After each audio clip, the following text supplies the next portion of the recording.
Wow. I want to start with this showing up.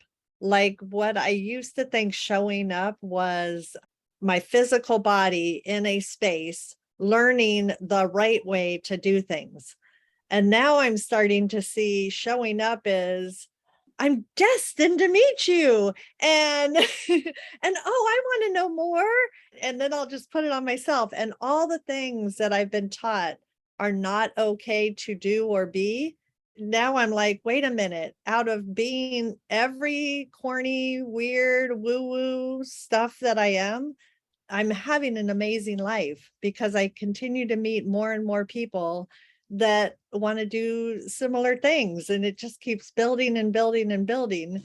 And my inspiration, as far as the curiosity conversations, started with hearing Samantha, because I was thinking that this is what I wanted to do. But I was like, oh, how do you do it? How do you just show up in people's backyards and start planting? Like, because I don't have a space to plant, but I really want to plant. And Samantha's like, I just asked.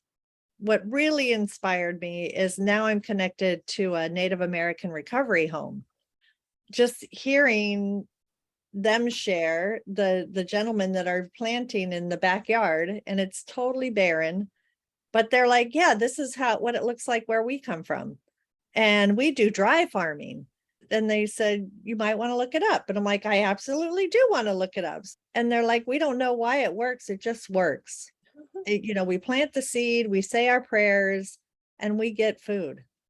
And I said, well, keep talking. It was like we were in church. We just were sharing around how plants are similar, how they work with recovery and what we're recovering, like when we've been defeated, when we've been pushed down. And one of the biggest things I'd want to share out of the curiosity conversation is I was sharing with them, hey, I noticed it's time to plant. And they're like, oh, thanks. You're right. It's time to plant in the native culture. And then all of a sudden the seeds show up. And all of a sudden another participant shows up and they share with me, here's what we do with our seeds. And you soak them in the water first. And you talk to them when you soak them in the water. And that's like to get them to wake up. So also so that when you put them in the dirt, and then the dirt's hot in Arizona, hot, hot, hot. But that's what they want, because that like really makes them, that energizes the seeds. Just last night, I get pictures of the seeds that came up. They just planted last week. And so the seeds are, I don't know if you guys can see, in the very barren dirt. And he said, sprung up quick, huh? Thank you for your support and for listening. Dry farming doesn't make sense, but it sure works. And I just said, dry farming makes perfect sense to me. It is all in the relationship. And I asked him, what do you do? And he said, we see our plants like children.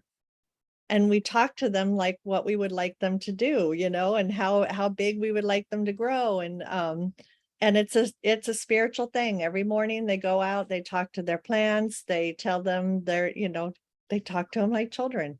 So I've learned a lot. Every conversation leads me to the next place. It's such an amazing story, Denise, and thank you so much for sharing. And wow, I think the essence here is that if you really want to learn something, you need to shut up and listen, right? Go into this space with that curiosity that you don't know already how nature works.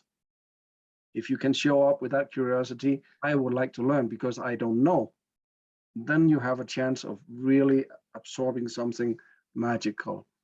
Such a wonderful story, Denise, and thank you for being part of this.